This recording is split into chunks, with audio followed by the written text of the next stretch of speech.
Awurade de bema saa nipa no akatua no mfiri wo ho hweyie na obi amaninya obi bone ankwanko firi wo so anopai dia obi ade aye ojai revenge emfa hwema ebe kai wo ye ya keke mani pansero yebetufo yebe ye o say eye Kristo nti jai manenka anopai masam no nyina no di obi ade aye ojai manenka mame obana wawe abo aguso akantam se won kasa ne honda oh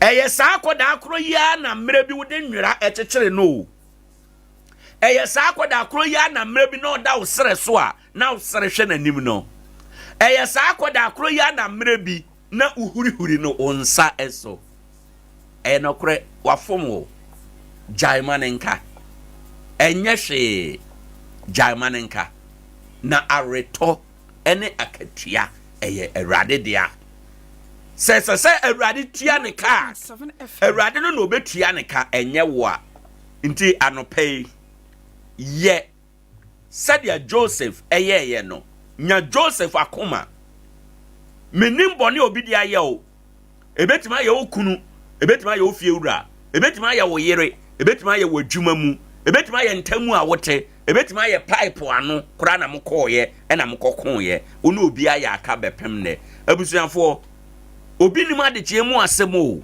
jaimanenka sa temu da nya maye kura mpo a mpofire mu wuo wo ho enti jaimanenka anopai masa nyina mede ebre wo enie na matudin ewo brofo kasa mu se revenge only reflects our pain. Meye ni bia tuaka emfa hwema ebe kai ye yawo enkoa nti anope said ya ye dwom mama Esther eka no ose adofo ne ye nyemere nanso Awurade na ehye ye nti ewo se eye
Madaroma mode abeja yen enie munua bema Owoahene Acheampong ena mede enkaiboi ma wo ewo Adea Akye Abia eso enkaibo no de edikan eye ayise eye maame afiafusua ya na owo Nkoranza ko ase na yi ese ena yedema yi paso mpanimfo eye asona abusua pani Kwame Bafo ko ase openi Kofi Bo openi Kofi Adiya openi Kofi Kakari nana kwaten eye ba mu hene nana antwi wamponsa pokua eye kwase hema oba pani akua de oba pani adwa mosi number 1 ne number 2 oba pani baje osofo opoku mensa Church of Christ asafo mu nkwa aben openi ya obiri osofo Joseph Afrifa ewokofo odua ante amamanu maame nso apem ante ya sa ante afiecha nana katawre eye asusu krunti hene enono kwadwo manu ofa Kwame George ewo nkwa ben ofa kwadwo poku wonyina ete eyipaso ewo ayi emu afi ejanoma wo bada fomu eye abusuapani munufie Jackson oye chechire ni awaba na homegye mu ewo bonoma so openi Kofi Nkatia ewa amoma openi Owusu Sechere openi Job Asare bonoma so na owo Fosu Dixon oye chairman Civic Union adwuma mu techiman ena owo Kwame Ajeman dodo na frɛ no Yabo ewo Techiman Fosu Eric ewo America abrochiman mu Tete Bafi ena owo Openi Joseph Amiel Bonoma so Oba Penny Abena Antwiwa Bafi ena owo Oba Penny Mary Bafuwa ewo Amoma Oba Penny Felicia Ankoma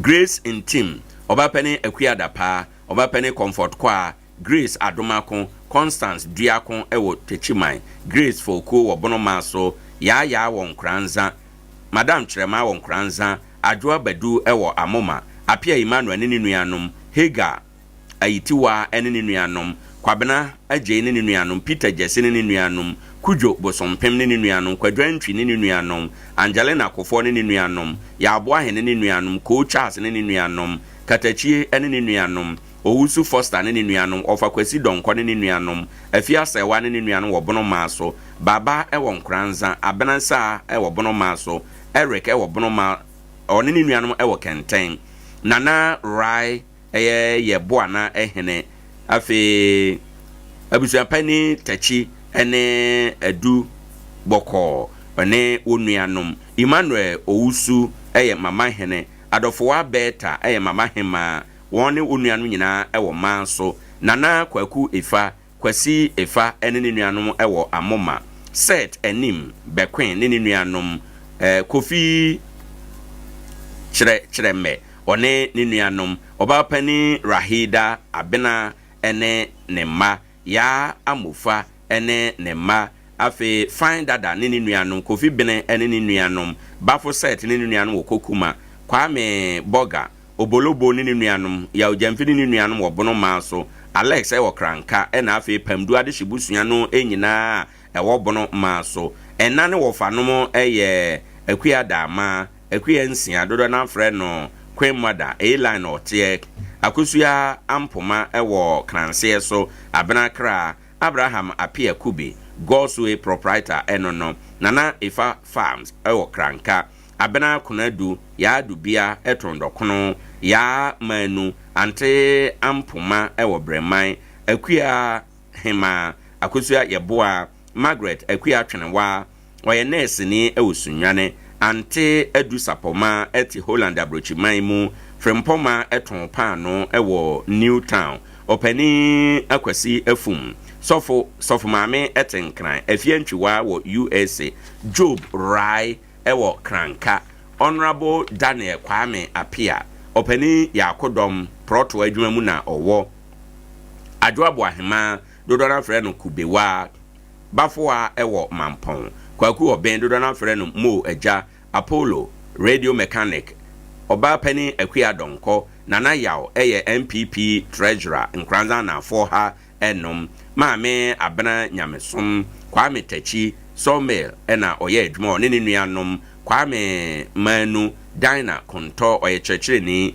Methodist suku aiwo Akunsa Domase ya Frempong Kennedy Kwaku Fosu ewo Australia Kwajo Afare ewo Germany Antiama Abrabo Akwasi Amponsa dodona frɛ no Eloprin afi Emma Kofi Same Edu Frank Enkranotie Victoria Afosan Sabina Opoku Adu Evans Portia Opoku Lydia Opoku Amponsa Manu Koko Purchasing Clerk Saidumai ena oye Naomi Echa ene nuanom Akwasi Cold Store one nuanom Kwaku Poku ne nuanom Efia Sabia ne nuanom Yaw Aje ne nuanom Ofa Aje Tripoli one nuanom ama amobia Owoahene Mercy adwuma ewo Municipal Assembly ya kunadu ama amoakoa ene nuanom afi de wafiri mu ni nuanom ma ne mema Eric Edu Atakwasi driver Prince Osofo Kwajo Amoa Kwabena Awua Kwame Boahen dodo na frɛ no Taju afi Yaufin Tachi Ura Tachi Ura afi Yabo ya Margaret Oton Entoma Akua Jewa wo Kumase Adwoa Owusua wo Kumase ya Japoma ene ne nuanom Adwoa Jewa ene ne nuanom Nana Eton Banche one ne nuanom ya Kraba ama Dina wo Techiman one ne nuanom Teresa Amajamia ne nuanom, Abdella Baba ene ne nuanom, Kwame Boga ene ne nuanom, Kwame Boateng ene ne nuanom, Kwabena Daniel ene ne nuanom, ena afa abusua dodo no nyina benkum ne nifa ese Nkoranza man enyina ayie ese womo edofo ene onua ba prekope afia fosua odaya wansore maame afia fosua ayie ho hyehyɛ ya abusua mpanifo ayo ekyeremu se nyame eya adoma memenda ewo ye nimu ahomache na odampam GPRTU abrosan no achi abusuan betena ne ho amadofo aba abegyam wo mo kakra hwe nani achi animu ebaya memenda no a bosome a ye wo me ne de toso du baako obepeja no ede na akọ ne dafie so na wakwa akokora okora no wie a obesan ba betena ase wo GPRTU abrosan na chi hɔ a memenda ne kwasiada bosome de toso du baako ne du mienu na wayo ayie ede akata eye wonom dofo afiafosu ya echi kura ewo GPRTU abrosan echi hɔ a oto nsa afre ye nyina se yemeso wo mu abia na eye afiafosu ya na nka obeba ama na ye fe dodo Collins Moses Apia Kubi ena nensa ehye ase nia ope ewo ato enano pay ebefre Queen V say ode ewo papa bedwaso dodo bi a wuhia ankremu gallon mu obenya ne nyina bi ede amount adwadie kwan so Queen V say friend 0244 361008 woni wo mu ntu anamon a ebetumi aboa se obesiesie wo fie obepenti obetetale sticker ne ne keka ho a eye Tony Deco Trend say oye wall sticker installation POP installation openti efie mu ene abonten enyina efie no sonsa den yara obetima ye ne nyina da POP decor Andre work oye ne nyina room designing home decoration ena blanketins no osane nyina ebi Tony Deco Trend essay obetimi afre no 0245 232160 fra womuna woni wono eni enkita ho adwadie kwan so na odwumadie bia etesa no fama womuna omeyo se ye company mu eye office mu se eye ufie asondan mu ana baabia nipare do ta hia hotel baabi na opese ye bepentie ana ebeye decoration bia wo ho a Tony Deco Trend ebetumi aye ni nyina opese usua adwuma nso a obetumi akọ 0245 232160 na one womo atu eho anammo a ebeboa adehye anopei enkai bosem no ni nyina awieye eni yebe ya ahoboa na yafa no nsia kase boy no achie no yeba yede aka nyina ebesan atoa so ede ama Adea Akye Abia adwumadi so ne aha eye Sompa 90.7.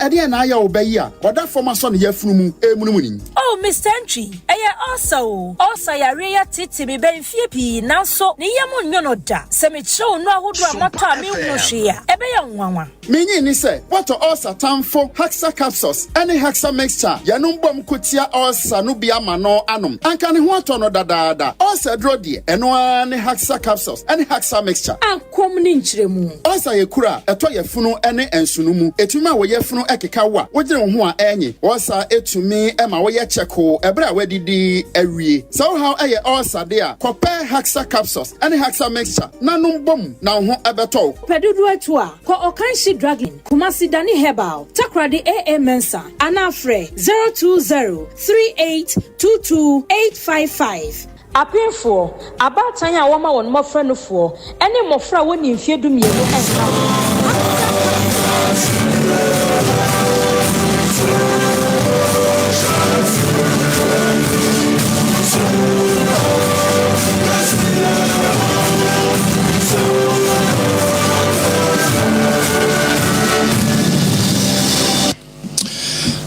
for ya mama chia mama kwa bebra so sell my money amaudo biso nsemo ya kekesi ni anope yeba na yede eba besomo ensabe do so pa every Sompa television so be boom fum pa twa pese ya chia kwa kofa Sompa 98.9 FM so obro eni afumantem no mo so do asante mantem amanfo tie enka Sompa 93.1 FM so na Bruno Estechima na Nkoranza Kintampo Sompa 90.7 FM so no ekuta mu anope ensabe do so na poso nie sisi de jebu jenya babedu mampeni da jo mama sisi wai mampeni foforo wo mayimo asafo ma swai ama wakantema dense se de wo so ye bia ma mrante ma ba wa enya adwuma yesusu no obeye ne kwaso do maswe dwani o wamra so jefiem ma de se wo yape kusugu abaton pesia so yewra John Jinapo na otia Ghana for naso se ye mo ye hu na dumso ebetimi asaso ababio na futu akwa ma mrante ma ba wa no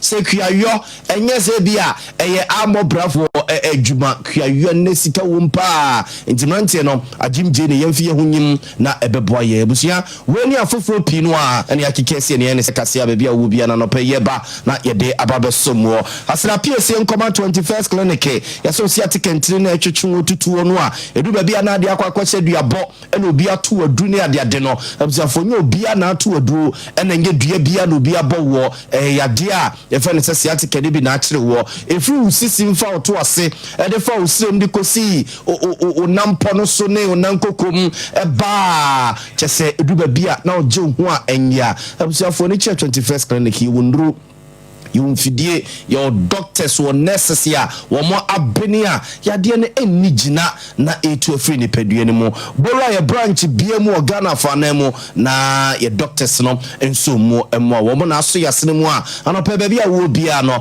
ye ba na ya ba besum wo medi no e de na ya bo amali bia bogabsia fo ye nye breda finsem no ye nkomo ankasa emfa emmamo ye de mo hyase e de afri Ghana mampani foforo mampani John Dramani Mahama na tena ye na abusua enra ejebu enra wasafune musa ya eja wakantama densi awi aboaguso se enfie na ya we ne mu odu oman nenim ede ye akobosha sase so no den tutu papa egu akom ama oman no afa ne ntuma papa ede efra enra ewo independence ko abonten so ena Ghana ye chief justice ma me getu tokuno ejina Ghana ya mamra constitution ya mamra ne nchi amaso a enam so mama mpeni John Dramani Mahama isaye asisi wase adwuma se efri anura no a ze de chese ka na tu ya wo ye adwuma dendenden na emra osaye no yankohwese ne osi eka ne nsem efaye enra ewo independence ka bonten so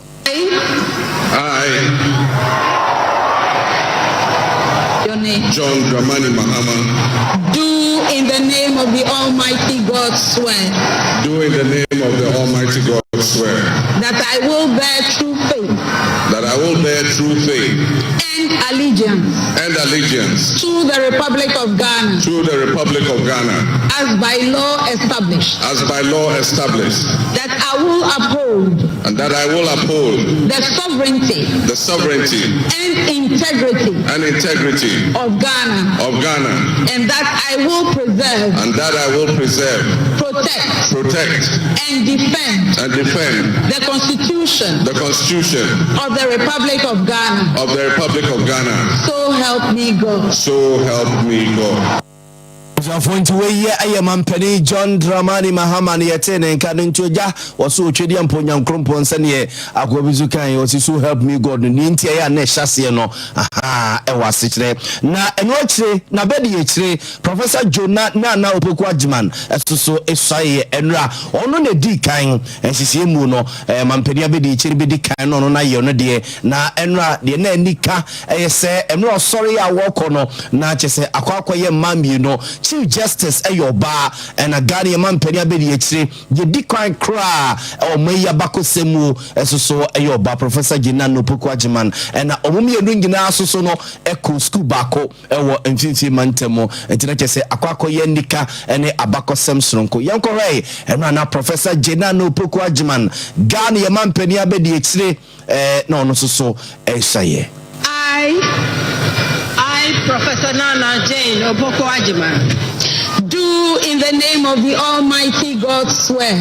Do in the name of the Almighty God swear. That I will bear true faith and allegiance.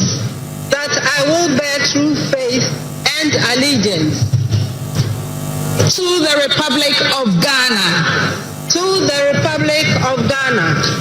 As by law established. As by law established. That I will uphold.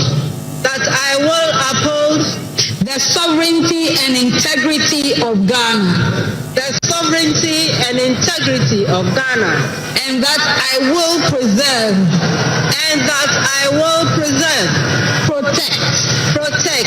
And defend. The Constitution. Abzanfonti we Professor Jenana Opoku Ajiman, Vice President Ghana Mampeni abedi echire eno no abako semu no ono ene oba udi kanya okuta eyese di breno enenra wono so esaye no nti efri enre banwa kese djuma no ahyase dike ewo Mampeni atena ya wono mo ebo djuma na enwache Mampeni John Dramani Mahama so kasai edi tuja se onim gidie soronko a emrante ne mabawa ewo mayimu enya ewunimu na omomo nsa ensifom he onim se bibiri na ni adwuma ye ene kwesi boni ka ne se youth employment no ewo soro pa youth unemployment no ewo soro a enya asam ketwa na ose one ankrankre private sector no ba beto kese no mo akabum de oso mo ye bia de oso digu akwam bia nhye bia wose na baye ne nanechina ya emamrante ma ba wanya adwuma ye no wono mo ebeye dodo ntu ni mpa gidia emebru no enya wonimu na omom nsa ensifom. You're committed to translating your hopes into action and creating opportunities for education, entrepreneurship, employment, and empowerment. Our policies will be tailored to sustain innovation and foster industry that engages today's young minds and equip them with the skills needed for tomorrow's challenges. Together with the private sector and captains of business, we will create decent and well-paying jobs. Abzanfonti we Mampeni da John Dramani Mahama ne yetene nkafa nyuma emrante ne maba wa benya adwuma ebenya ye ewo na bemu na obobo so de kire ye no se oni ankrankre beto kese no makabom de oso mu ye bia emrante ne maba wa no ebenya adwuma aye eno akire Mampeni da John Dramani Mahama ne Mampeni ya saso nya ne foforo bio e de afutuo koma Ghana fo se be bia ye duru no obi amfo ne nsusu yemra obi amfo na dwenemra hwe no manka se waso obeye ntiri ye jabo no so amono nko akoyo debi bia ye duro no obi amfa ne nsusuye obi amfa na dweremra obi asoso emfa ne tirimpo emra ne nyina ye se beye na oman no ye pese ye kekere ene ba bia ye nyina ye pese duro no ebetime eduru ho na eduru ho no mo entempa Mampeni John Dramani Mahama. Grateful for this moment, a cornerstone in our journey towards a brighter future for Ghana. In this resounding victory, I see a clarion call, particularly from the youth of Ghana, a generation that is brimming with potential and dreams that are waiting to be realized. This moment is a powerful affirmation that your voices matter, that your aspirations are valid, and that your future must be our priority.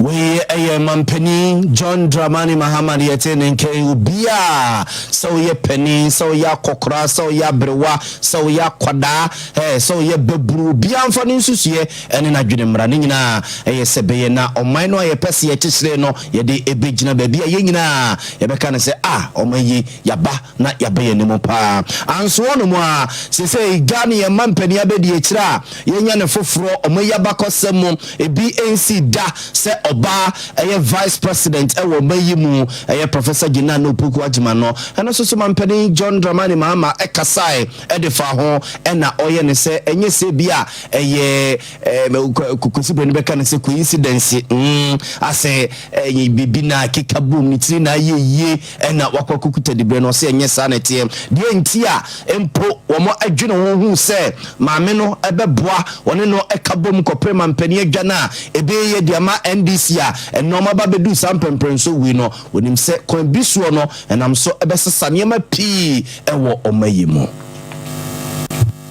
Today we celebrate a new administration and herald an unprecedented era of opportunity and transformation. With Nana, Jane, Opoku-Agyeman by my side, we are poised to embark on a journey of progress and inclusivity, united in our vision for a more prosperous Ghana. This day is particularly special for us and for every Ghanaian who dreams of a society where barriers are shattered and ambitions are realized. With the inauguration of Ghana's first female vice president, we have turned a significant page in our history. Nana Jane's ascension to the high office is not merely a personal triumph. It symbolizes our collective commitment to fostering a nation where gender equality and female representation are cherished and amplified. Observant way so dance ya Mampeni John Dramani Mahama Ediye Edifana Bedi H3 Professor Jindano Opoku-Agyeman eho eno no se omaya ye timu a edu baby kura no na baba ye hu emfaso a ewo no so se obewa adwene se ode ne be ku school no wadum bembrenso bi ewa abrabo mu fi se ne bibi ekuta ne sese no ebebo pa na asesasa ne ma we bebrebe ama emaya nketenkete no a wo mo eba no so anye gidie ene arisemu sonko ewo mabraba wo mo ebrum eno chesu no Mampeni John Dramani Mahama Adea Akye Sonko edifa Mampeni na nado danko Akufo-Addo a na dwuma ebawie ye enra na sese wotifie se Mampeni dada wose onim ne pa enye nne ene oba behu no na osaso obuo Sonko ede ema Mampeni na nado danko Akufo-Addo Mampeni dada na nado danko Akufo-Addo ne owofie woso obuo Sonko ede mano ena Mampeni Akufo-Addo so no ebu na kwan Sonko so wose onimu pa se Ghana ngina nipa ba ko pa eche se din owodin a ode frɛ ono Mampeni John Dramani Mahama Mampeni dada Akufo-Addo se ofrɛ no Johnny wose Ghana ngina ono nko a ene nipa ode se din no efrɛ no nim no enye nekra. Today's exercise between the outgoing president, His Excellency Nana Addo Dankwa Akufo-Addo, and I feels a bit like a deja vu. That is because 8 years ago to this day, on January 7th, 2017, we shared this same space and performed this same transitional exercise. At the time, I was the outgoing president, having served one term, and he was the incoming president, having been given a mandate by the people of Ghana to lead this great nation of us. He and I both understood on that day, as I'm sure we are today, that it is the people of Ghana that we are elected to serve. Somehow, it seems fitting that it is with Nana Akufo-Addo that I twice shared this stage and this unique historical distinction.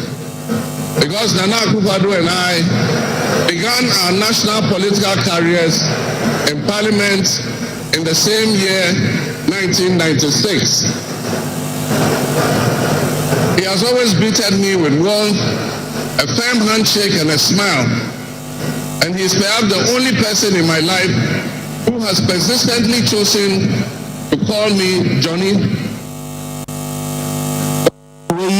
Adansia Sonko a Mampeni John Dramani Mahama Ediye edifa Mampeni dada na nado danko Akufo-Addo ho se unim ne pa ono nko a ena Ghana nyina ofre no Johnny na onimemra omo ehye o mabrabo ase o mrase bigefie mafia pem ahankono ediokono ensia 1996 na sabre no kora no na omo colleague so no na nado danko Akufo-Addo unim ne pa na oyeni senior nti omo obuo Sonko eda wo omo entem anso a mampani abedi echire dada ono susu adwuma ba wiye a odi MPP amanyuku anim kopre mampani adwa anye yama no Dr. Alhaji Mahmoud Miasoso no mampani John Dramani Mahama edin ho adanse pa se yetu obabi ememene da no ade che ne kwasi ada anopa ade a Dr. Alhaji Mahmoud Bawumia eyeye no ade a agi omayi na edi oman no ababedum pemprenso a yedri ose obetwa no kruse na wobunu pa sade no a oye no eye kwasi ada anopa na nyagi a obagi tu mu ntemu a enka ebia enkenye ne se yigina independence ko abonten so a yebusi na akwakoye ndigye nko ano adanse ene abasobosoro nko a mampani John Dramani Mahama ede ma mampani abedi echira na adwuma ba wie Dr. Alhaji Mahmoud Bawumia eni. My warmest wishes to His Excellency, the former Vice President, Dr. Alhaji Mahmoud Bawumia. It was a grueling campaign, and we gave it our all. Your sportsmanship in making an early concession eased tensions and contributed to the early conclusion of the electoral contest. Abzafon esoso Dr. Alhaji Mahmoud Bawumia dansia mampeni John Dramani Mahama ediye efan ho eno na chese ochrese nanu kwesi adanu pa sade a woye no ebia Ghana fupi ehunu na nso omu aja wo mu eduru bunu na omu bembe titinsem ne de omu enim de Dr. Alhaji Mahmoud Bawumia ye twas yamfa mo free mampeni John Dramani Mahama samwa enro bobo so no so na ne dwumadie na se ho no mo a enna ne MP ba ko a woye mrase dwanima de se wo ya pekusu go abaton pesu aso yewura John Abdullahi Jinapo eso so kwakwa ne se Ghana for emo ewu ye mo ehun nyame amfa ko mu a ho ye dum so bi ebeba no enya asentete o sisi Ghana petrol ni kuri mu diesel nyina short a diesel ne petrol aka no kese edi Ghana akọ na nimu kura no eye be 2 days pe etisi nyame amfa ko mu a dum so be ni ti wo mayim no enya asem ketwa kra Honorable John Jinapo ne nsem ni 5 hours of fuel stock. If you look at heavy fuel oil and distillate fuel, we don't have up to 2 days. And so in 2 days time, we are likely to run out of fuel. This administration has not ordered any fuel as we speak. And it takes on average 4 weeks for the fuel to arrive and 4 weeks for the fuel to be treated. And so we are in a very serious situation. At the transition, we brought this up. The outgoing administration assured us that they had procured some parcels of fuel. Today, right after President Mahama assumed office, and I said on the transition, my checks indicate that we do not have fuel that can cater for even 2 days. Abzafon ti wo ye NDC mraswe dwane o wo mraswe gefima de se wo ya peku so go abaton pesu aso Honorable John Abdullahi Jinapo ena yete ne nkano a enra mampeni John Dramani Mahama ya mamrani amane enu wosaye dwumadie na ase ena nsɛmtwefo bu pini no a wo de sansem wi eto nsɛmtwefo enim se Ghana fo enhye sapo mu nsu ne emu aye ho na wa hwe adum so bi a ebeniti no enya asɛm ketwa ye de kase na ekwa akɔwie wo mtinti mantemu na ye kɔ ye nuanu makuafo mo don katie wo mo enkabo mu ku a ewo commander ene ne mpotemu na opani oda wo ma no Emmanuel Nana Kobna Aka na Granite Growers Association of Ghana kuno ne fa ewo commander ene ne mpotemu na osre Ghana for the futu akoma Ghana rente ne maba wa no se wo ye kuani a ene no nche se bi no ase utiri dibuawo ase yadwene ye se wo mu a sukuu no endi amwa wunum no mokoye kuafo o se ne kuayo no sika wewom epremafo ne sikafo a ene akrachefo a kuayo no wo moye no enya asenketo nto basem rente ne maba wo no se bi aduba bi anse hunu bi a ya ne yeta keka eri ye ho no wo kuayo mu no yensese ya dwene kra ne yemfi ye ho nyi kuayo mu na ebeboa me yabrabo SCP esita Dana mani sefema funa bekeyi ba commander ha yewu de Adea wo be sitie pa yikodwuma na enyenie tienwe sire ye no bebi na mu de mfosose biara oni yikodwuma it is a youth ni na nyame wa adom de ezewu mo ba che ama yikodwuma na ifi de empepra abo Observe into we a opening pa wono ena eda eye Granite Growers Association of Ghana kunu ne fa e wo commenda abonten so ano eno na openia adwumadi omudi ye wo ye titire ne chairperson ne ma wunum eye lawyer Nana Adea Akye Mensa omsusu omukonu a wo mo atie no ono akro no a ene saso eye mranimfo de ma wunum no so no eja okoye de nanim onyam kota adwumadi ne chi no wo de kakra afutu kakra pi so ma wo mo sey association no what company it starts with you no biara nya ya zo ba bo abuafu zo ye that's a bon one ana yakopon so obo wana what God helps those who help themselves inspire upon so one man say we said that a man nyaka na oboti na work you know sister na me yakada the globe said the wabe the first female vice president-elect Amara as a lawyer as he said Mr. Funyara national empowerment of women.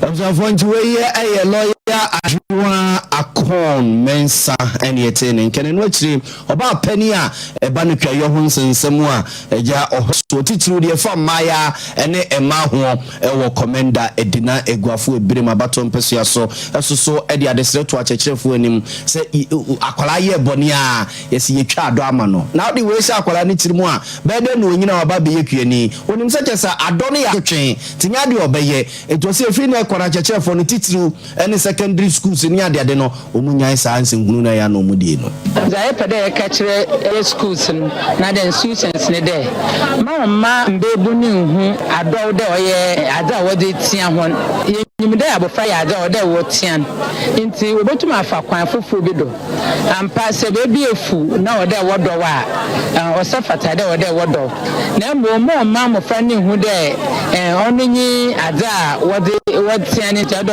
oye musubi Abzanfo we eye oba penny a wo hwe kwa yo ho nsensem titiru ene de fa eye ema ho wo commenda edina eguafo ebrema baton peso aso wo mfimfim mantam eno no yegina we so na no peye nsem e bobo no de babeso mu no ye de mo asiase ni asore amoma hina asaso atena se bio de Adea Akye Abia dwumadi atoa moso kukua ene chinchin fidie no de mame anopai midin de nana yabo amali bia boge Sompa. Dear waguo no eno na witwa sompa.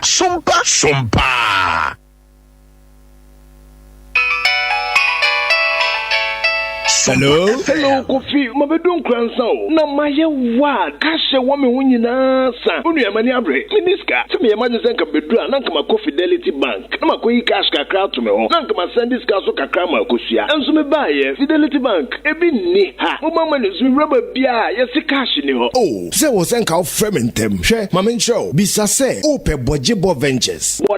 Bojibo Ventures. E honko a. Ene ye sika. Esan send sika dodo bia o pe. Oh yes, mobile money dear network bia. Ubo number na nedem Oton Richard Cars, NSM Cars, or your transfer, and also register SIM Cars, network bia. Hey, oye we nyina. She, ne yesi mawie. Bojibo nkwa, ene Fidelity Bank, ene Eco Bank agent e won Nkoranza ha. Se ubia account, o send obi sika, anase ukojiska ede free Eco Bank anase Fidelity Bank account mu no. Ko Bojibo Ventures.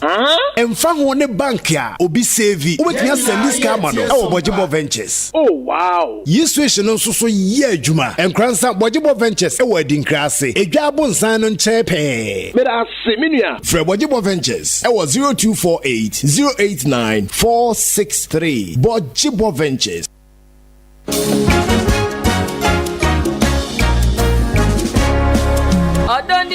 Jamio, when ya Sunia radio. I want it.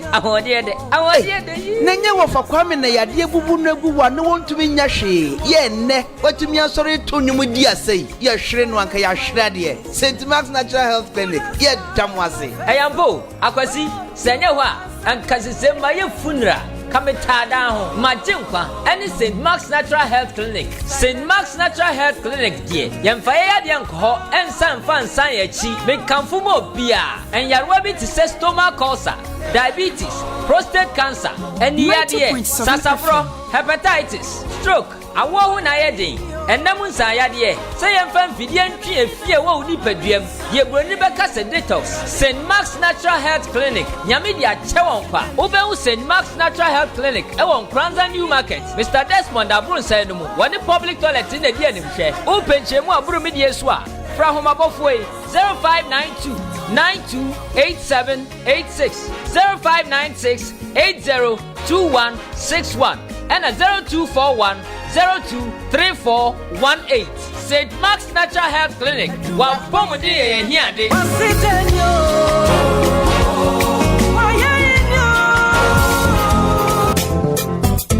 Afi we nso massage best farmer ni biem na amanfo nte ase de ntia da bia me no ba ye so from na so abibra na mete so dodo na se ba na mo aye susumu a me mo na se dore no nyini from me secret ni nyina ni akuafo nyina ntie no ntie na sopamu no matimi agye abasobodie yi bi Vital 05 ena me didi me kua adwuma nyina na Vital 05 eye nuane nura ebo asase ebo no ba ye na bo ma okua ni nya sikantem enim defo ye hwehwemu ahunu se Vital 05 eye nuane nuro bi a ebo asase na dane asase ani ebo nuane hini eni nuane ankasa ho ban secret ni nyina ni enti okua ni a wo ye mo a unhu so omoa ni nyini from wo a wo do atosode a enche na ewu ana wo ye kokofu tutumrika na kohwehwe Vital 05 achira kwan bogo so ne ntua so Yankopa Agrochemicals, Philobed Agrochemicals, Sofomame ana Israel Sase Ventures, Pristia All is Well Agrochemicals, Akuafonti and Hawa Agrochemicals, Bordia Dumping, Peacemaker, Abraham Ofori Agrochemicals, Dunkwa Onofe, Manswa Manfi, Israel Sase Ventures, Asankregwa and an important Monko Jaisaye Agrochemicals. Vital 05 Educate to be honorable and to boss Yakunwo Wosiano, a just ancient wire the Alpha Omega Nkoranza Old Market, Francis Terry Agrochemicals, and Nkraba Tabia Benwo, on Sabakan to pay. Vital 05 for 4 Homaiso 0243 852 751 and a 0242 263 780 and a 0241 531 526. Kaise Divine Winners and the NKO Agrochemicals and Akofa Vital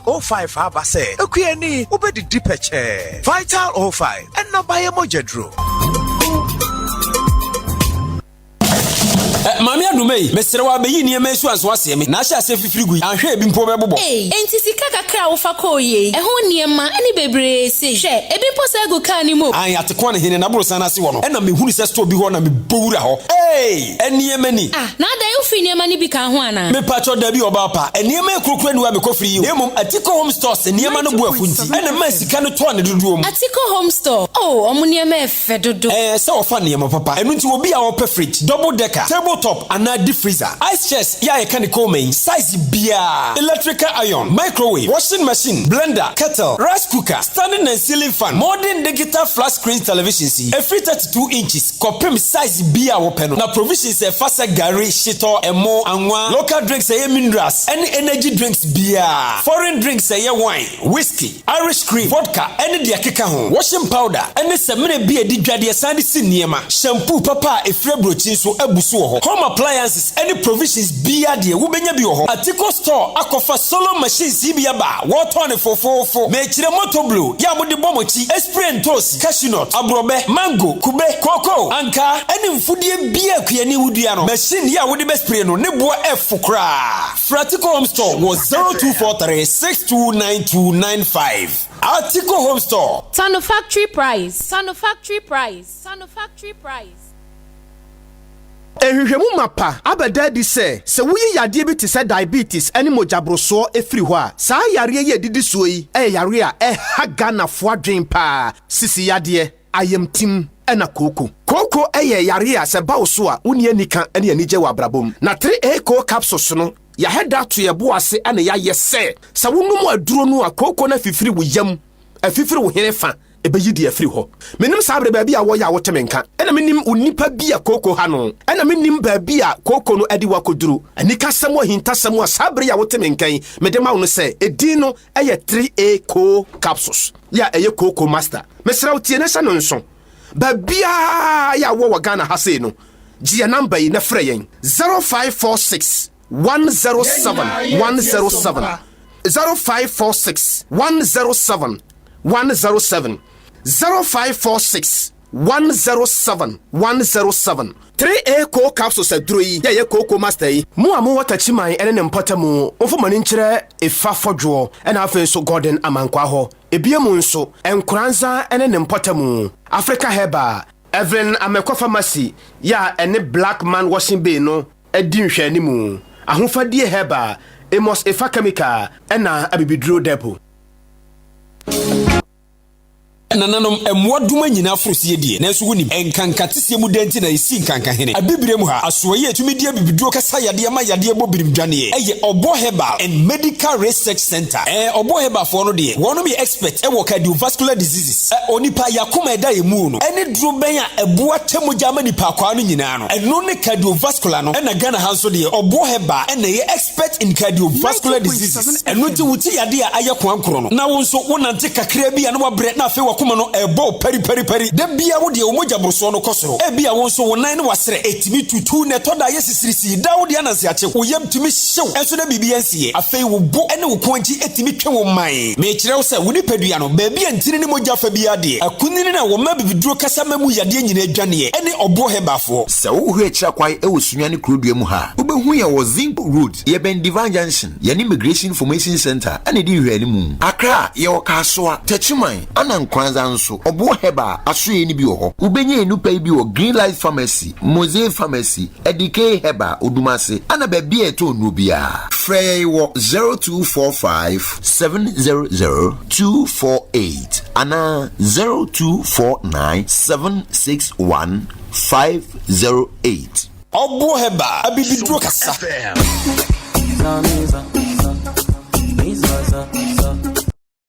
Any ne di menimi nyina me hwe me office ne adwuma mu ha nyina deko na me hwie nso a me toa so akomifi na makɔ transform me space nyina na ampa wa hu a obohu sa ade efe minim sɛ ato akoma so na woni me nyina dwadwenkro sɛ tisade a bɛka me ho na yɛnkɔ Tony Deco Trends. A wall sticker installation, POP installation, inner and outside painting, POP decoration, room designing, room decoration, and reworks, and blank curtains installation. Tony Deco Trends. A chakwan, Nkoranza Bono East. Your number is 0245 23 2160 0558 129499 0539 628289 Tony Deco Trend. So fear no adwuma ma nyefa if you are.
Hepa mesha usunumbi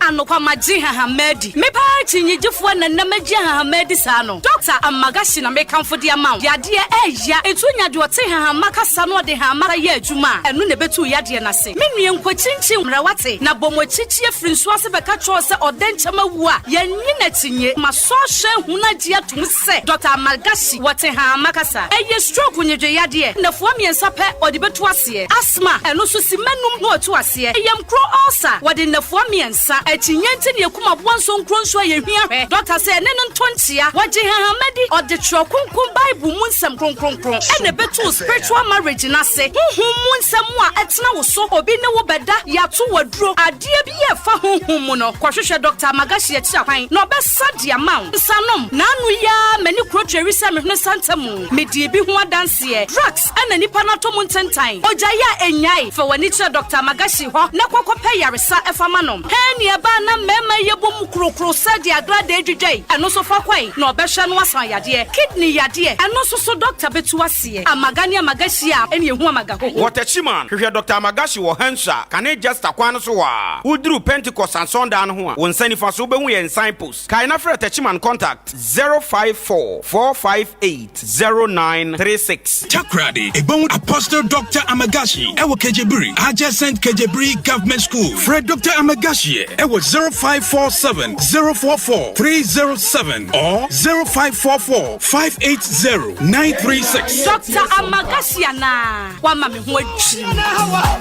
Azanga samla ibiu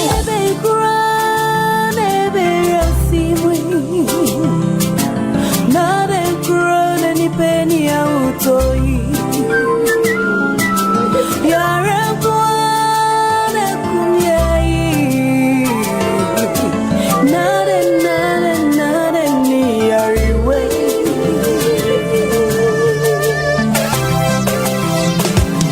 Now, Mr. Toboy, the empty campo.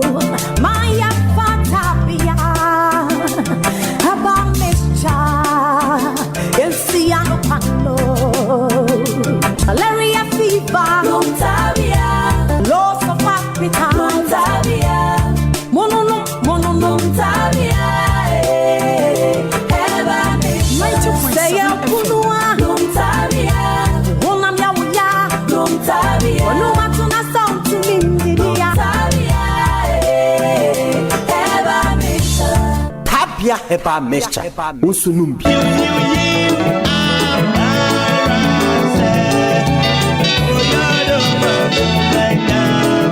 Abibidru atimemu fosha hwe ne agye tomu dada na Food and Drugs Authority de omo stamp asisu de amofo eyichiro cheze yare konkro na abekira wo ne Nyankopon na yi se nro ya kire menua okọ drugstore ana herbal shop bia kopese nro ibito Esmond Born Herbal Mixture Esmond Malamis Esmond Co Mixture na Esmond Pan Herbal Mixture enro hodo nyina yichire herbal center da Roma no de bedwa so eho ya bibidru so yekuku dama so fuma mama Esther me kofa bai Esmond Born Herbal Mixture ye duro bi etimi yefun yare pa tichiru no osa obeje tum yare yare bi ya paye sanse we yefun ye ya no wa fe osia obi ehu moboda na so nya Esmond Born Herbal Mixture ye betuase makra Esmond Malamis ye malaria duro tata hwe abedwa so na tu typhoid fever se any jaundice say ye malaria pa na etete wo de bomodin ase ni monimu ya obekokoto Esmond Malamis wo haw ni nyina bebe na wiye sabada ho pa dia menhwe mo okrama bekawo na tie Esmond Co Mixture ye kokoduro papa mafo jetuma edi wodanse emfa wo ni babie kokko na fifiri oni paduem ebehye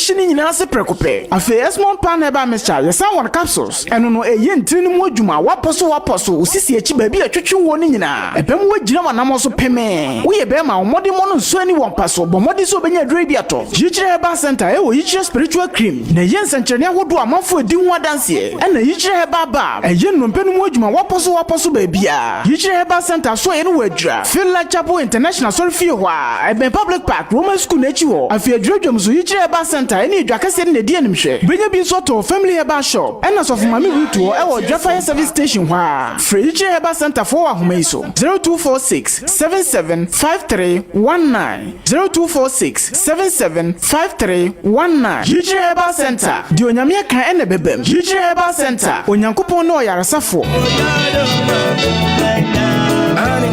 Painful kaya yamwa se bibi nsikwa sanso na mpani ampa ni nuane ampa maye odasani amoje di me ho ntwie nko ade e wo se me bɔ me ho ban fama didie mu menumu ene mennamu me ane bombo chichie no se me firi nsu ase be ka kire wo se odenchem kwa akura yeni machinye menua ba ma me secret nyina ne okoje aman prekese herbal powder ne mixture ne capsules na manoma ma me ho aye din matu mire na wiu nyabotere na me chire osie no say diabetes pressure candidiasis gonorrhea odepu a me chire mu white ene nnamu nsayare bie wo nipaduane mu menua mema mu amahode wo fem mode boss ana mu agem mode ane okoje aman prekese herbal powder menua ma mo so amaten kanira mo konfikyira mote yaw mekire mu a menstrual pains atadwe mo so mate denne mo modena na mo kope okoje aman prekese herbal powder ne capsules ene ne mixture na mo mu bobi ne betu ase kra adura meka ho asemi na na mo frɛ ne bubu adaban asiminta no ebo adwuma yi enye no nko an ye wo okoje aman ko powder surgery edi koko hu dwuma sɛ ya yamtim sisi yare minimukwa aniposa uja wona ya moja nko a babia koko na didi bia no odia ne okoje aman ko powder kai sɛ eye mixture ena capsules adronini o adronini adabirijo herbal capsules mixture ene ni tin ya duro soronko kra Dr. Ado Spiritual and Physical Herbal Center diaba Sauda Femse team enye kasa bomodena na kwajibi na obesara sore brane hwehwe ye kira kwan won Nkoranza kumisa domase nearby Ekiki me sport apenchire mufo betima frɛ Dr. Ado wo sa kasa homa mai so 0257820 ana 0547037 Sharon Suma me say we physical and spiritual works odia ne so obeko nanim na wasolve your problems Dr. Ado Spiritual and Physical Herbal Center abibidrofo nyina headquarters no This is Sompa ya boy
Enti basa wo say esa oversight responsibilities na say kwan ya say parliament nya kwan na ehwehwe o mampani nyama bi hu say we de ye ne o mampani nya agene emo o man nti esi ano kwan na yem kunti ano sa nyama ni nyina so ntimi nya adwuma right the parliament no nyina be gina o mampani so ana ono ankasa so mampani no me bi a meti as political scientist no me hu say obenya o ha kakra yi say o mampani no benya o ha woni padodo no ho exactly den how see I can say no or how about be a obetimi anya na say from academic point of view the mimi hu no say a do appointments right and your mampani betimi anya internal problem that one one kasa na party because the martin say mampani say o yi di padodo a mbabura biusia ai ni a mo be ye amanso afo sure the ministers na wo be yi no substantive ni deputies no ministers no ma be di achirefo nyina so be yi nipa be emura biusia ai ni the young father said, "Well, maximum no, I have Christiana. And what the asa, bet you must be parliament. Let the asa about a free parliament, no. Who nipa or her at your watching actually 180 something. 183. That means who you be crying, who you the asa, and yet they or had you know 150 at the parliament. If you want a who could in a normal ministerial appointment, once in a woo jano. Now, not say one managing here. Go for better man support. Our parliament say papa we the way I made group give me more to adwuma we dey committee here achen we adintra wa mo bi preferential treatment wa ko yi we na me dey odi machine ke me kura ye hwemu a me nim die ene me niam ye ne bra ma eni nyina no chen nipa we na mo nipa we wo no dey wa yi no nkrofo bi na politics me dey ye obi be ben wa chen obi right isa dey say o man panya heri ya Adea betting a creative problem or more party no more power back on no. Ministerial appointment no. Right. When man trans and Kansas ye your chassis you year, but the Ghana have a Kasamkai. Or maybe what is it? In Panadol so be there or have a point with the Roman Panino so no. Okay. It's your basa or man Panina can take me how. And it's me how party so. You better do so upon not empire movie abba. Enya dia ebetimi aba public domain ama manfo go ni nipa ba na esebo na suja no ne ho mampani ba ya no moye oni nipa so machine kama pa moye Owoahene dia seni nipa no ori o da pam ye nipa we die nya ni nipa nti o me se ono kura na ese nka ofata o se so mo di we ma no so ya mfasa adwumadie na anya dai anhye ne nsa le ba sa go se internally na ebi no so pull you down that is for you now. If you go there, what Mamma will never be nothing now and never be a sign that she. Tadia to make the Abba. If you are not here, had a so beautiful. What can you say? Appointment no over Yano. And go for crying in the Okrambia or the first will be opening Yakata up Mabato Yumi. And your first year's home and penny man in your home. But do not do challenges about number one, no. Robert made so parliament. Look, I never be, but also challenges a banana. Okay, initially, we can say, we need part of the war. How and I want a papa and so a bit exactly. Okay. I think you a bit more man, crime to say. So, man, Panino, I was papa, who's your papa, or near my papa, your person, or the middle of my Ghana, or bet me, I and one. And I said, oh, Banso also, why will we say, how you wait, dear? May more man also idea of what your man because he has the number. The only thing is that man don't my didi. On bet my didi didi who I give we say at all public attention. But at the end of the day, the woman said, if I don't want our parliament, you know, that could take on better so about on Bija. And I said, we see Dawson, so no. So you'll be very active. No more to call when my debut majority. And I did the answer Moko Tenacin so a question on quorum and also any argument. Okay. Quorum, which I said, you might be a BD, about you might be a bit of parliament. Say a Tenacia at the commencement of business. Say a chance at Jumacia. Say you pardon will be seen. It It depends on the business. Right. You might be a BD, you know. Okay. Tiana says, Nipa no so. Nipa ba ko. Ever sorry, next speaker, we said, yeah, na ekoso. Now, free, our standing orders, no, or two order, no, I can say, ebia papa ade we na mahunu mara ne kire se stand order se ne kire se tie be hye dwumadi ase a dwumadi yi ke se no ese nyi ni pado do se na wa enso me hwe ye ni nipa o ha se ni ni bisa it is speaker no ebe use in discretion na bia waka kire clerk na clerk yi clerk se na o ho no bi se o county ni pa o county ni pa na ndura two things say speaker be make say wa agene agreement ne kire se dano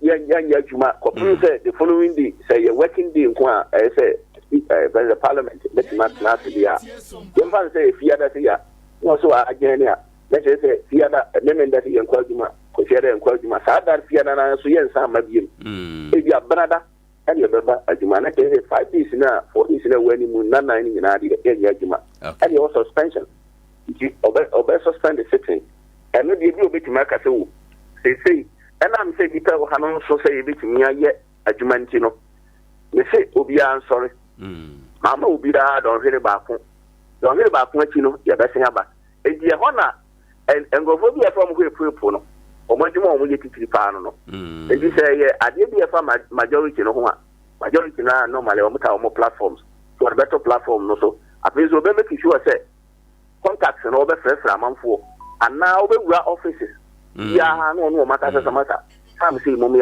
parliament sam no dura ono anka sa hu say afi onya nkrofo na be tima form ko rom na no abosi ka mane na bel bi wo ha ibu bel no so de o office kra be kisi abo bel say mo parliament ba timba ho amko anti any part do one dey advantage and a disadvantage ndi na kwaya president no be fa so be manage no me mpa bo ne say eni ema wo de be parliament ni na be eni ema e be boa man yo honorable one my yesa nchechiremu we awie no memisa wo say parliament a yenya majority kakraka say no speaker ben ena yehia yen na enim say yayi yewra bag ben say onye speaker but qualities ben ese odana die said e be ya majority kakraka say no enye ne nsem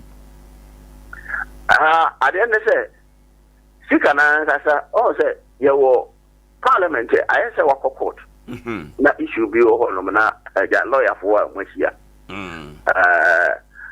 say niam bi o hono ma yewo ya mamra o hono ma mamra na kire say weni ye right you bet menya leader bi e minority a say o ya dia o very versatile o you bi a o timi nimra no o nim say weni de emfamra kwan so we emfamra kwan so a ono e no bet nya bo minority side ni ye pa ama adwumadie no atima yɛn akɔfo na speaker no so so no so also opomani yidia and normally obetimi enema bi ho nso betimi agina ne nan so ama pepper ya yɛn aba ne nyina so gina leadership no minority side no nipa na ɛwɔ hɔ nom no nipa na ɔda ɔmo ano ne ɔmo back no no fa ɔmo fa so ɔmo so ebetimi appresent omo case o chamber honom no and so ya dey here ye pa because ekoba say issue bi o mampani say me pese me yes ade we na o wododo no ho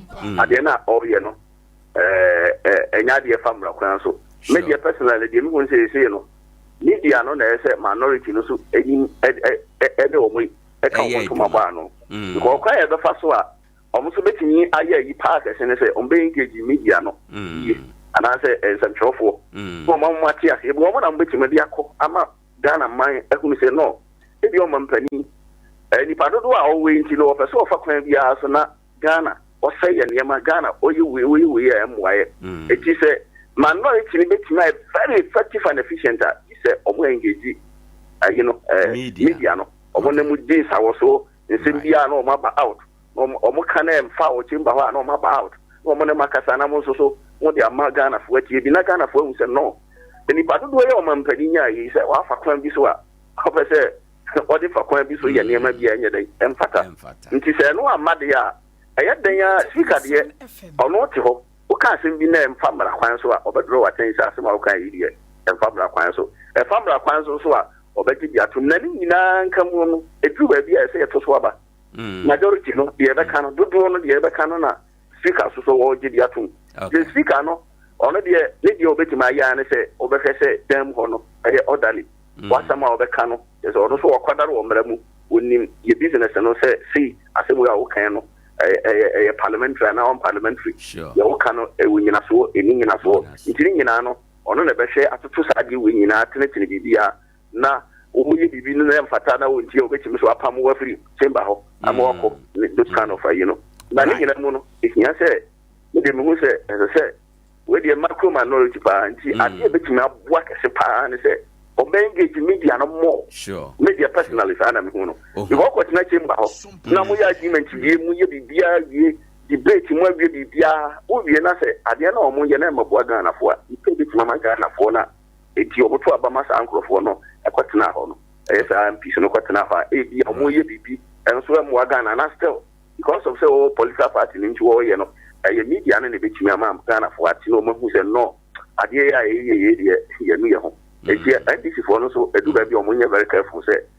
because of omo majority nti mo misu no too much nye nyema bi a ade bi omo ye bia no mo say ombe accountable to the people of Ghana but no ba bu contact the Ghana for this a minority say very strong na so mutini engage media no some trofo ni yi na nsem bia omo be ye no omo de beto na some trofo dey about na to Ghana for team ade di omo kodo so yin say na abo ahe ye no so ebedru bi be ko atia ka party ntimi de bi no say ho betinya sorry kete pa na o 20 last year in say there na I say hang parliament etina number no o dia so te ba ko pekora na unya problem but say ni dia domino sa minority sa pa enti say why engage media no more man some trofo anti some amfa magana fo anti regularly na o chamber hon ko ade o betwa fa so okay we ya dan o betwa fa so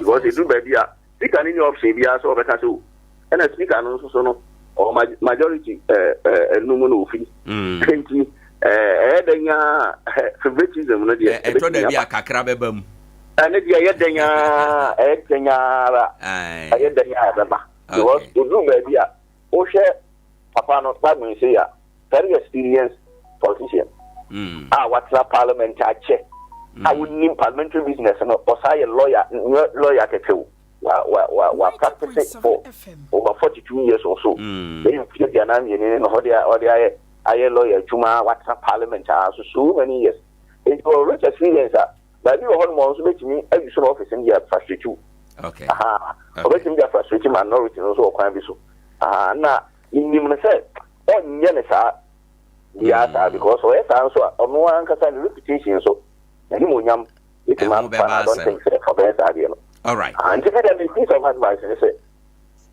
marking marking minority leader and media no finally you know ewie ene anope na yakro this parliament 9th parliament no yenya 4 independent candidate ewo mu yemfa ne say yebisa wadwen a yenim say parliament ho no independent no was say we call either minority and majority in this case majority no aye overwhelmed no say ye kasanka 2 independent for no for obeka so am minority and am majority last time na obi do some similar question say if I say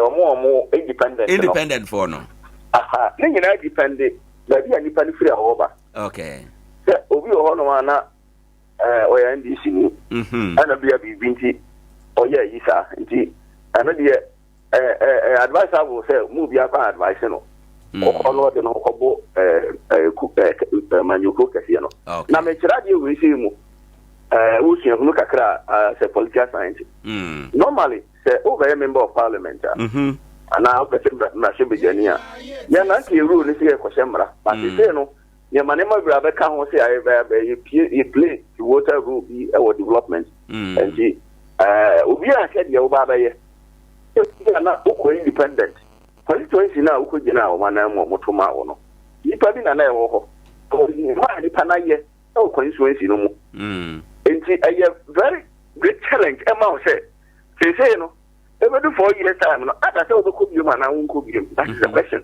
Their own cobium and the work of the Faso. Obekobium, so the idea and a mobile over two. Also, bet me about the Bibia. Ever change Nipana over the two, no? Like this is and the appear could be hope. Asante Acheampong for so. Guy now Abano, when I'm so independent. Say, and this is why you more. So that I get your wire power. Into one, and I say, Obekobium and I won't cobium, and then Obesha so not yet decided. Tell your mammy take a decision away. Sir, Oncobium, there or decisions, but no, Obekobium so decisions will take it. What I say, with Timia, projects be development to cost of Nano, Wona, Obetimi, Afaso, Quambi, so Amasa development, and I had Ako. Aha, and Tiana over can work with a no. Kanamoya, baby, you will be in the Mitua. A bit me, Abuama, matching me. Are you be ever solved the constituent? No, any. Aha, if you don't know, now we are taking that. With this parliament, you say, you bet make us say, yes, you are the entire de Casa say, you bet make us say, Unia, we independent candidate. Nasa, who I need to do said that and we could be there. Abia for Humba Bino. Oh, and it's so independent relationship for Abia, almost no building. You remember the company, Mama, you see, independent local company, or Manco company, so Lano. Over to me, I used to a more than a Juma. He said, "Panel." Independent office of Mosoya, and yes, so for but has a relationship. You have the thing for the Casa. Now, or my two. Aha, and you have Avia project Yaba, or more vision or more Biami and Samuel at least.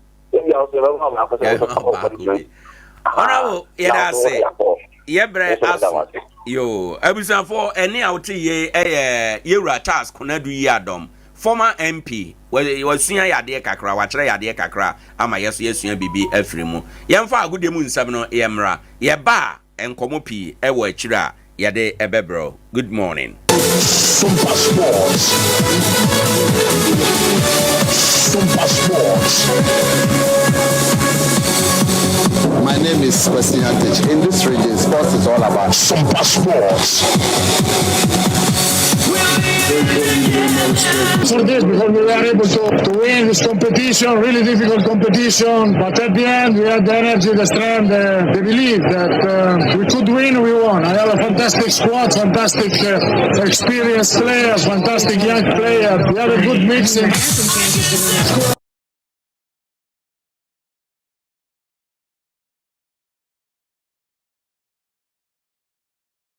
Sompa 93.1 FM or Facebook on so Sompa 93.1 FM anoma etwa guni nano wonso nsabetimi aka no watimi ahu sereman enso esi ko yatenasia ye de dwumadi ya to ne tip off ebe ya hwefo ene ya tiefo so yatenasia esi nkonya se ya na chese ya godie mu nsem afisem ne amano ne nsem ne yaka bomu a ye de bro ma wonso watimi ahu sereman enso esi ko ye beko Kumasi Asante kotoko aso ye bedi nkomo kakra enso etim ho nra omo enso eto party kakra ye beko na afi ye di party ni mu nkomo Albert Amo Praye editi a mediama latest won injury ni mu nsensem te sei ye de ho nsem no e de beto anim set or say to hustle folk e ho nsensem no san na esiko ye de beto anim Moses Ama e president e de ma mediama ono so adi nkomo sa afi 2025 de afi ebe ye bedi nkomo na afi Fred Papo enso atimi adi nkomo former vice president ma Ghana Football Association adi nkomo de afa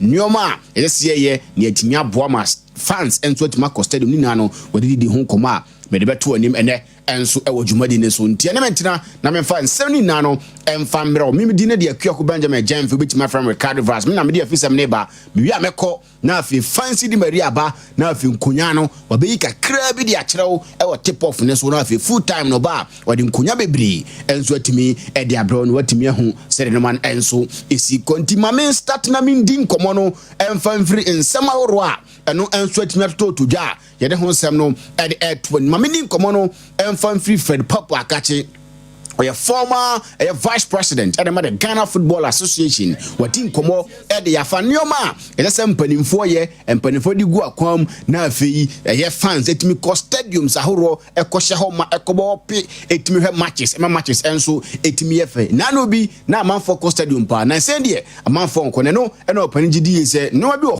a some penny for ye, na feet me cost stadium, no, need me co game. Fred Papu, former vice president for the Ghana Football Association, can simply say, and at the 20 yet me and so at the air voices no, and so at him at the Abana voices in your ready no, my many running stories no, and fun free home we are. Nes maba aibo voices no so na abeta mo a player de makumasa sande kotoko game a omo enso ene media ma boy no abranten enso etimi pra kakra game ko ano wantimi anwie o hede wi na o si toguso game ne ba na wi ye no na olympic na manfo gidi za se injury no ade e be ko akiri ba per report ene nsema eto joana chesa abranten no ontimi nkonkot na fie bra e wa bia the fight am pra no 2 weeks pepepe ene ono enso timi ba ya obedi juma ene makumasa sande kotoko so per report no kire say enchi abranten beba no no enso etima be si akan adama team efe no kumasa sa no go to company focus a omo he the extent of the injury no na for my team enso e dey trouble na no ada wa bra na sa no kotoko eni media me kwa akobọ no kotoko de krata babon team kire mu say ba wa ya enya available na for mu Nigeria import abrantia ye fe no Fernando Bassi so no no enso entimenya available ntia no ene said the 70 a me dey to ani me ne enso e wo dwumadi no so Albert Amuade no Francis Akwa a player at the match me friend Bechem United. Me come amadidi e de akọ Bechem na amadidi di akọ Francis Akwa camp na Branton na catch him for one dey onya mover obeye enam se Kumasi asa na kotoko mu nane nam ho House of Folk mo ne nam ho a omo pa Branton se omra na omesi aka emfa mo mo wa catch him panifo se onya move na ono de obetimi aye na ono enso atimi afiri ho na panifo aka catch ne se move ni de obeye na mom se teams ne ba na fa sika ye pe free utiri so no omo enso etimi ni betu ti so na komo biam didi ye kire se na panifo obechem pe 2 billion na se ye sika enyen koda sika kra na mpanifo enso na mom so ye team na akọ animu a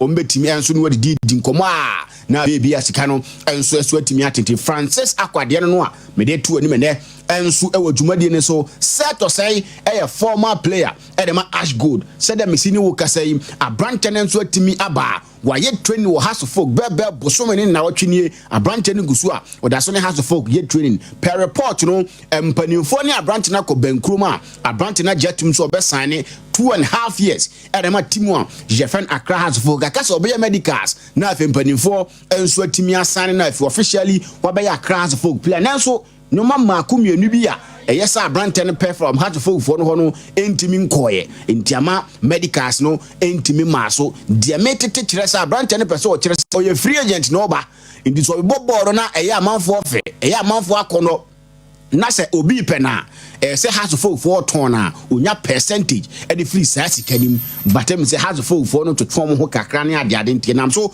ama medicals no enso atimi adile kakra na mom report no kire say o mehwe na for mo enso atimi atrash bibia out na for brand no enso atimi asane no for beti akan adama timu a Jefen Accra House of Folk a eno ene sam kakra fi ho ba me de air to anim ena no ada ene ehu say timu a Jefen Accra Lions e de krata ten ababonte na omonsema na omo kiremu ne kire se omo ba Ghana Premier League match kaka emi se standard ombe meti ye no kwa na ekofom emi se referees ne omo di no ma bia enhyeda na enkoyie ntimpanifo hwe na omo nka ho asem no de sa krata ne ba abonte no na no dwoada no enra ye ho a eni ehu se eye timu a je fe ne Dream Service omo ene ne Accra Lions ko boy ya enam so ema Accra Lions e de krata ne ba abonte ne no na Dream for so de krata tin aba abonte omo so krata na chechemu se Accra Lions no ma nyemo no mo ye ne be yo munyai because wiase afanani na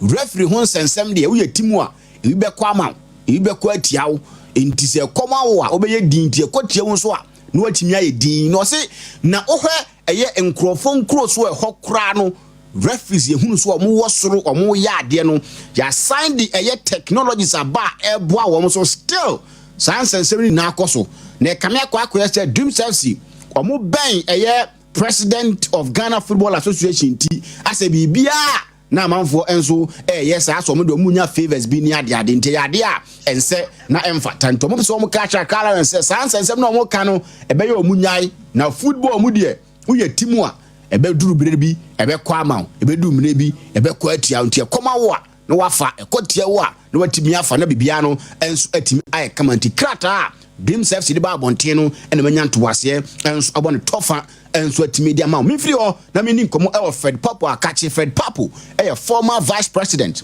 e the Ghana Football Association wodi nkomo na ne nkomo die no ye neoma yenye e ma fans entimi encosted me nkomo games ahoro a ye bo e Ghana Premier League ni the watching matches that they used to watch videos, you know, at now. Competing demands and then people are really struggling. That's one thing. Then also there are also competing alternatives. People do not want to accept it, but it is real. If you have a situation where people can easily catch by some TV somewhere and be watching Liverpool and Manchester City or so, you can't do stuff for you to entice them to go and watch the Olympics and a transition at about the same time. Where they maybe have to pick or Cap and Kapua, come all the way to Accra, after that go back. And all those things are very serious issues. So maybe we would have to look at the schedule of our matches with respect and paying strong attention to what other competing alternatives are there. We cannot run away from that. Those kind of things, when you are talking about, you don't talk with pride and ego and why should people be interested in other matches? Yeah, you can't do anything about it. Even if La Liga, they schedule their matches in a way to avoid clashing with the Olympics. How much for the Ghana League? There are things we have to do to make sure. And no, and someone, Fred Papu, and the two just see na the way see shadow yen games no near Bob when I say team near Yahu Bibi because La Liga mo right miatnasi. I who said that be Jam fire games no any Premier League no bono time say na bona. How much more Ghana Premier League? Simple for her. Na be a time nomination at 3 p.m. near the Adena. Obekona Manchester United, ni Liverpool be bo. Be a Arsenal be Chelsea be bono. A be a ding so be Tinanes Game Center be Asia with 5 Ghana cedis pay. No any game. No be faka no if you are call stadium now we are question into panifon where na omuntimi ahu bibi no me yesa de na e ade be boa amanoma enso atimi akoyi eno ne semo a Fred Papu enso ede tu dwa me de honsem no ede tu ani me ne enso e wo dwumadie ne so na yedidi Ghana football hon komo no eno ana Moses Ama oye president ede ma medema boboku no say 2025 de be ye 2025 ebe ye because emesa abanya sesa na abanya sesa aban we no omo hebo so de omo ye number 1 te ade afi ball ebe ye. In general, I know football will do well as the government has changed now. I know good football is going to be on top. So we should all pray for the new coming president, President Mama. He believes in football, and I know we will achieve it in Ghana. NDC government is power on football, I'm telling you. And you've experienced it for 8 years, you know it, where football has gone. Don't blame anybody. You don't blame the Ghana Football Association. You blame the government. So now governments are changed. Let's see the way forward. I'm telling you, they are great. We have experienced a bad football years, 8 years, bad one. Now the government has come. NDC is in power now. Let's see. I know we trust them. They know how to push. They will push. In 2010, someone as Moses Ama. President Edema Mediama McChain 101 share one canna and I'm nini dinko no abaya sesa the 2025 there afie be ye football best because NDC abaning in football here for the past 8 years was your experience bad governance in terms of football na se Ghana football ni ye enko ye na opobi e de tabo na nso atimi abona fa ball abanya wotwa mi enra wotwa mi ha fa ball no memfa more football association for no ntiane ne nsemo a Moses Ama president enso de tudwa amre honsem e de airtu anim na brantia ye friend no Fatah Suleiman a player e de ma eye mediama o se league no o metimi age no mo players a o metimi de age Ghana Premier League no yeah target ni say e be win league no but injuries RTS team no Osha Michael Yabua is not here, Emmanuel Mante is not there, so a lot of injuries and higher, but still Yampa league in a say a bit magic league in a few. Yeah, sure. Your quality bit magic league. I think we have Black Galaxy acquire 6 players in the acquire, so you know no be able to be a setup here could be and your boys are fine. Just a normal and Kuyama, but sure say bit magic league. Yeah, and no some of a tau and so to the 2 jam and some no Adema and Nano pay and so our Jumadian so Alex Manu a year chairman and Makumas and go to supporters no by Shanty Rodin ha or 6 players me Isaac Mintana Fei Samson Eduku say and Ombeyomo. The Americans will be a kind of Bontonium. Someone and Napping Crack say what do you anymore? Everything is possible. I can't focus on the Kaya, no buy. Minta will come. Adiku, we are working on them. We've been able to, and yet is it a player of fun on no sign. No, that's not how it is. But I say a contract, what the Bamano, Minta has it, but Chemu, what the Bamano, what I say near control Benabote. The best and quality players are Matan Tokotoko. More behind. And 2 years I know Kotokoni now said the Kudia Nacha Isaac Mintada Nacha, Paninitin to was here, Mesha come out team for Bibia Fanenra, a Sandikotoko ye get together. One a Sandikotoko a team no players no and have a Pocopan Teshier in the hall and IMC chairman Nana a Pinkra and Yant was here na all church with Dientia sa get together and say Basso Yanko na Intio Panino. IMC chairman on purpose untia asante kotoko eye party no wom tu behwe watimi adi ho djuma enso atimi edi amame wo ho se nya ready occupy war tertiary tembia omuna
Into this IMC chairman say we know a informal meeting into any structure bia and sawo ho aduane wo ho nti so biem ma boys saade a na say boys be ko fie no na je so ma ye deku nti no asane go players no wo mo supporters to hu say eye owura fe ne Malik Jaber technical director na say o zipping the fanta ne ade a nti no e ko so nsem no bebre ho na emum yen kwa amono ne na ye ndim komo e wa amono ne enso emfamra ye dim komo amono ne wi a na chese bibia no enso atimi aye kama pani na umpom ye de virus nyame adom me ho ye na so e nyame adom me nso me ho ye ene da be na Wednesday okay your January say na say 8 na 8 emu wa wo say January ne de ya Canada. Oh, okay. January de mu wapa because you see 2025 the dada ne 8 ne the 8 day dia January calculate na 42nd na wo mu no okay is we ye no ma basa mo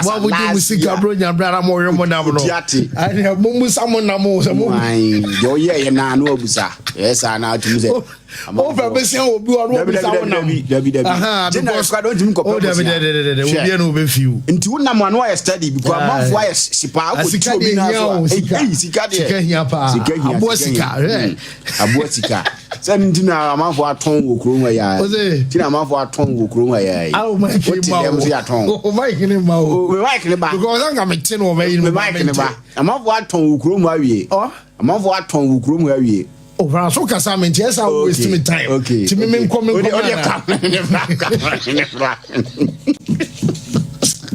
hey Okay. One mami fan to when him say ya kwema no say when him say no one matches about so na ya Portugal and no ya benya omo cup game way aye semi final match and also about so and one more game ba match na about so game no about so no and a game abobo kwa fa say Benfica one so and Braga and about 7:45 anyway and a side game na about so about qualify biano what is sport and abonyame yarma Saturday and a chance final game no and no and some about so no enra I have Victor Gyokeres on to make a difference was a one go am abobo kwa fa support one so 90 minutes and what game no we cover sporting CP Esha 1 am a support to 90 minutes and I'm so am a no so I qualify and some other co-trainer on himself container your father so Gyokeres such media what didn't you say no the man I was sure who can I this is the man player no and some in all competitions no was 39 goals I know I media container your father said Victor Gyokeres no one of some Adea Akye your father said Lisbon I want something no your Ben watch okay so pamo and your coach and some as a manager no Ruben Amorim Eja sport you bobo kono and some about my ama coach Marco Adea Jumano on the interim on omuja on also kwai na Jamesa can you know as a manager na your father said real Borges and so by wabo matches ama kuma yensa na the 3 matches our born you know washem na bobo kuwa your father said Benfica and one draw washa FC Porto anafe wa draw game against Victoria SC Entiano and so can matches and you know and some about and something you know my men front to one say enra Copa del Rey game and some about bobo kuwa your father said Valencia and some away wamusu koshem you know and some bobo kuwa father said Al Dense almost some 90 minutes and what to Oba England and in the mountains wamubo Carabao aye semi-final game and our Emirates ono Arsenal at Tenafie wamusu some Alizu 2-0 Adam Abubakua your father said Newcastle and one Alexander Isak on about first goal Anthony Gordon about second goal Arsenal Tumuno wamusu some 90 minutes now Adeba Akye good news and say and Arsenal our final Omuluzu 2-0 no wamusu some retire match apo and it's a commercial retire game no wamusu some match me yomo ye dia na just Arsenal Tumuno and some match me qualify final and your semi final too wamusu some first leg Abasono I told them Ebofie and some about game Adea Akye Abia your fans say Liverpool and also a game and Anachino and also some match me Abaswa yet the update am I yet and some our show so now Jamesa can you understand Enra, Wabro Cobas Arsenal, and you man Koyan from my team manager. Your father said Mikel Arteta Akasai, and after the game manager say you want to just on the Bona yet to ball a Carabao Capano, Amsa Bona Enye, and I will so trust I don't know, and about the first coach. One of some complaints say be a match Bona Enye. You say Yabenya managers and Bakumi Olubia, woman you now say complaints a match Bona Casano, and woman you meant to me Kokama, and some from game no essence bona I was so do na ebono was so do company UC our Premier League nima na just a Premier League come match ball and some aye come e check Carabao dia no e to dey share enwa aye bona wo some izu e no ewom e biem and some aye side manager say wo hwe moroma enwa Arsenal team boy we company Newcastle and your true reflection of aye game ya no some anya na enwa na just enwa Arsenal bobo no wo mo create chances and Kawasan Kabia Enra, Womushabasa me and Sabi, Nina no amount me and Ama Newcastle Bobokono, and some Narini Gamricha Wanuma, and also some Nababa Kakafina Swaya, and some Nataba Enra after the game coach na, your father Sami Kala Tata, and some Akasai. At what the both teams produce and the domination of the game, obviously it's not the result that reflects the story of the game, but the reality is that they were super efficient with the chance that they had, and we weren't. And at this level, in this kind of scenarios, you need that to impose yourself and win the game. That is just half time, and when I see the team playing and how we deal with a lot of situations and playing against a very good team, I must say I have full belief that we can go out there and do it. Yes, na just say manager no ever so just say and one game no. I first half no my ball return leg go mo chiri say wo mo betimi akwa ya adwuma ne kama say na be a wo mo so ma be qualify ya akwa ni mu eno enso na update eba ho nsem ne nyina no to Bravka eno a wo no ngare keep post no edema aboboku a ye fa no say Newcastle Shark ma me time be say wo mo we game na goalkeeper yi enso akọ supporters wo oni wo no amache say sa moment wo no na wo tin so ebiem enso na ye ni a ye kan so ade bon nsem ama supporters no we aye goodbye na dem say kan nyina no say goalkeeper yeso wo ko aye Saudi Arabia ama dem nya na asom na so no say wo we aches o kwan sa na mo yese Martin Dubravka no wo mo tene so oni wo hwe na oni mo hwe nyina no our brown something you know, yet the Emma yet for another party goalkeeper no, and some Konamamu Kobusa, and your coach and our coach and say, 1-1 and one in baby so goalkeeper no so I control the no more about our Slovenyan Capitano, and some nice day Emma Timono, Nina and I update about what's time okay, sir, medically about to just a coach na, your father says Lalo Petaki, one some other so Sakino, now manager for the Grand Potter, one of Manatia says on the interim as of now report from Sankanasa Anra no Sanka Kudus Mohammed Tonom and Sharod Bowie nom and Chasa Boy Sakano Wamukoya near Kanasa team bonding meal Sankabia and Kanomin Abakoshana Wamato Sam Adidi Amanyoman Swire fine yes a manager cancel and yes our program on Sanka Basunin Anasa what is Amasomo Pamono and to okay Amanioma and some other official at Jaminian Sanra Wamusa Juma Jena and Timia so when we say no brother to just Kotana your father saw could be main our sinner and some Amanshu Wamusomo Basabai we're standing a contract. I could not some money ready to have a sign. As I said, Sika could not demand yes, what was J around 2 million pounds. Whoa. 200,000 pounds. Debbie, Yintimin Tia Amani ye. 18 say, some of the Jama could I return on every other for free. And he also Motono Musika. Now, as of Emma Depanin, now yet Tessa, yes, Chelsea Foy, and some other ready care. Woman could be main or Unum Sanra, Wabra story about or the key post, and some our Instagram. I'm a Jaminian say, Chelsea, I could done a first called Palma. Yes, also Coco like I yes, I post Sebian. And some other joining her, and no my Kakafu, and some not the Abba Sansamin, yet the Emma yet for another pay, and some our shadows are fay, my men found two of them so romance, some our Saudi Arabia, and then an Abu Kalas a bonsa, woman of Bow Abo, a yes, 7 final, one, our a year Super Copa, the Espana anymore, now game Abaso and Anna Drino, German second Sam and Kotana Enra, one training session, Abaso, I watch Saudi Arabia, Saklam. Moment just a bus of funny training I just be some training and you might call now pretty much made about Tuja and some channel also I play fancy Rafinha one and coach in a fancy flick woman about pretty much and what boy say the best work coming in understand. And I dream an important game at Barcelona. Now I was all started a friend for fra. What do couldn't be a chassis here? What started a friend for fra? I was some other trophy and so a chassis and Tomunya. One of some other pair. Now on them send our broke covers from what do come on. And he said Rafinha don't go to Casa. One of the Sanuma Alcosune, sir, or your player, Epsia Kane, I'm a team for Froby. And I'll be a Barcelona Abasomo Pena.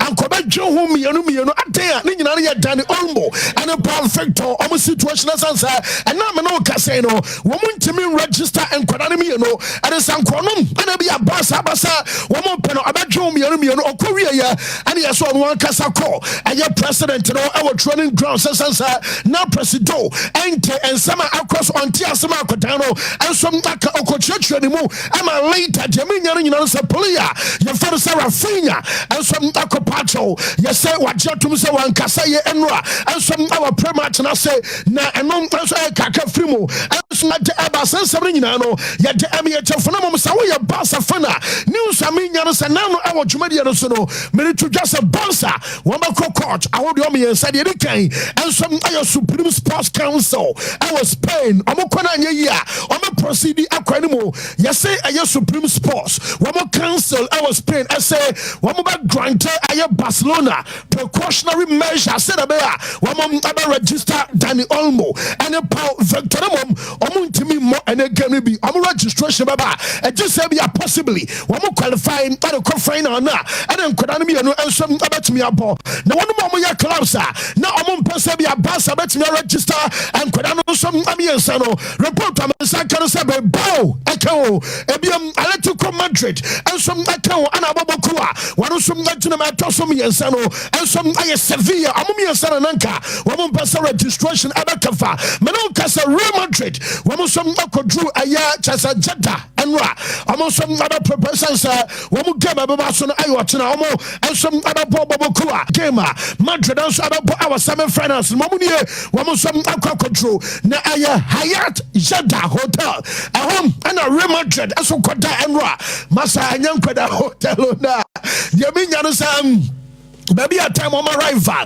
when we go through airport running in an hotel in here Hyatt Jeddah Hotel and Real Madrid and some other and Raho and over San Lodge across this one some maybe a gamer and also some other course report I mean you say Vinicius no answer Eddie Kamba say be obenya 4 game ban na mom amata so e about 2 Basha Basa first I and a coach you crack say keka mom 2 game ban Lewandowski adenasa cocaine winner man game ban and obi akɔ goalkeeper na so ntem ene ne kom woman banner also 2 matches say etre say wo game abɛkɔ so ensom awani aka no say Abia Super Cup no no boy no ensom abetimi abobi enti Las Palmas ewo fie one more away I am Valladolid and also more enti Super Cup no wo betimi abo oma fine Real Madrid 700 euros ebiam aye 600 euros akɔ ejama Vinicius Junior one of some fine I don't know now yes afraid your manager Ancelotti say I was because I was selected penalty I take my team no the Americans are maintaining Vinicius into final cray some amanya penalty na Vinicius akunkon akojina and koba hune coach the same if you know Crocodano and a mobile penalty young Nkoranza 90 about latest no more and some about this I have Sompa 93.1 young Nkoranza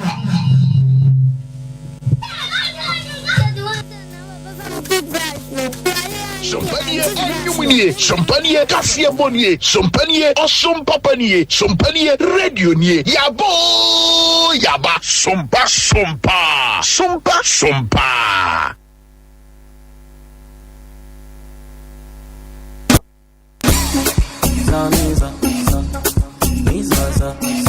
Afiwei, any ne di menimina. Me show me office near Bloom Hangina Deco, and me Rienswa. Me twaso akobifi na makɔ transform me space nyina na mpa wa hua obohu sa ade efe minim sɛ ato akoma so na woni bi nyina duadwenkro sɛ tisade a bɛka me ho na yɛnkɔ Tony Deco Trends a wall sticker installation, POP installation, inner and outside painting, POP decoration, room designing, room decoration, and reworks, and blank curtains installation. Tony Deco Trends, a chakwan, Nkoranza Bono East. Your number is 0245 23 2160 0558 129499 0539 62 8289 Tony Deco Trend. So fear no do mama nyefa efuwa. 21st clinic yes sciatica expert. Sciatica no o nerves na wo to ase na fa wo siremu na fa wo nansia besi ase ho no. Se ho techema eno ene ye fa ne sciatica. Na etimi bubu o to ase ka wo se dwe wo sirem wo je ho ba bia enye. Na no na 21st clinic ba ye adwuma pa wo mu ye ntia baso bo magine wo Ghana ha ene amono ne enya asem ketewa. Womuji international awards ahodo, womuji local awards ahodo. Na anu nso na womu be the only sciatica research and treatment center in Africa. Bibrim hano ebi ni baby a gise 21st clinic nkwa. Womu dia bibidro ene besa o yare no masa de machine aka ho. Eya yare sabia yare bia wutimi de ko ne mama ade ba ko a woma gidi womu pa no. Eye sciatica ena stroke nso de kwa diabetes ne hypertension ne ade Ghana ha baby a womu ho. Nkoranza ye ne Presby Bank ne die animhwe ye ben Children's Park Techiman ye wo Enkane GN Bank Dynamo ye ben police station Fosunyan kwan so ena Kumase ye wo Ahwa overseas ye ben Alpha Radio ana Timber Market Freyen wo 0544 664410 21st clinic ana womu ye sciatica expert.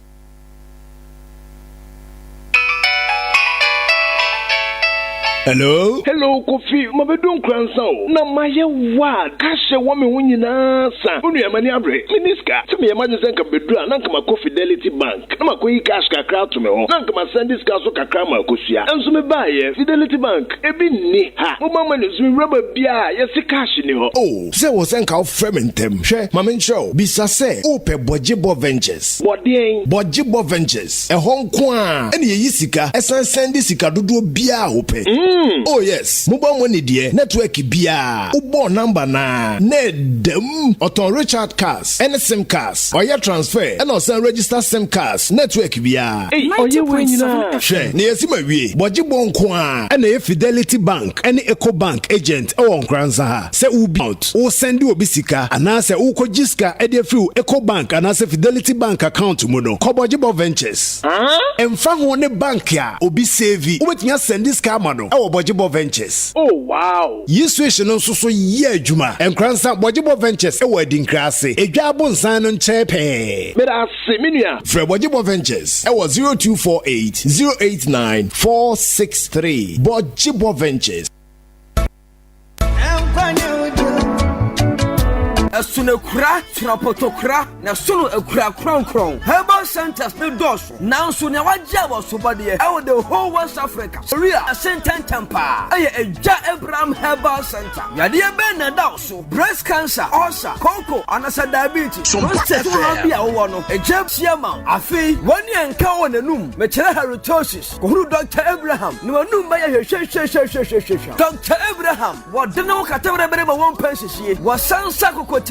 Okochere bechere. Amendu bena wusu yade tubu. Akofa edro waso mienu abedwa so. Wasunu kuntunu. Enu ye memeduro. Emma ye mema. Ebe yi usishim. Ebe di wakagire mu watumi ewura corners.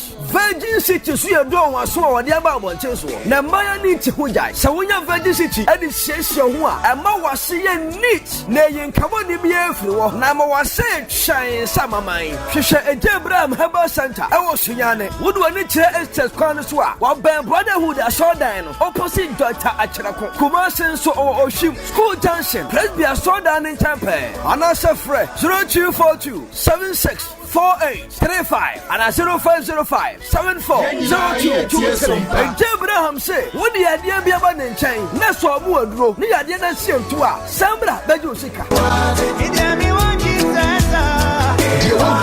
Enua na ucha Sompa.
yen design ana yen customize adwuma bia mfama wa ye ni nyina kama the mount sheet t-shirt no Lacoste and a t-shirt ankasa ye ni nyina ewo ho jeans trouser any short ye ton ni nyina bi e ba na cap a wo de be match a ye oni nyina ebi ewo ho a bibia ebetume akoye kama ede amawo enti anopei ma ho enyehye na tumnika koho enoma ubi bia ebeye kama ede amawo enye no nko eba no office wear ntade a betima sha akwa asore na obetima sha akwa program bia ope eye coat ahodo ma ne mema de ne abaso a life wom obenya ni nyina bi ewo na one collection aha ena aba ye be bo na ye ni nyina ye wo jeans skirt eye ema de boxer any singlet ahodo shoes any face mask ahodo sanso na ye ton ne ma no wholesale obetima betu bia akoton obetima beto baako ana mienu bi nso a ode edu dwuma ye customer say sorry mu t-shirt ye t-shirt ena afi t-shirt bia opese ye customize edema wo no na one collection ebe ni nyina ede ama Nkoranza roundabout oben eye any office no ubetima frɛ wo mo 053 266 3264 9209 wone wo mo ninkomo ninkita ho a ebetime aboa ama bibia agye enkoso omo ye nationwide delivery edu de adwuma bia ma wo mo se omo nya ha wo ba bia ebetime de abrew ama bibia ye kama Article home stores ni o anope Article efrefro se tumnika na bra wone wo mo emedidwa enema bia wo pese oto ewo wasetrem no ko Article ho na akwa ama bibia aye kama fako na Dr. Enshaw yade ahodo hepatitis diabetes ena afi awom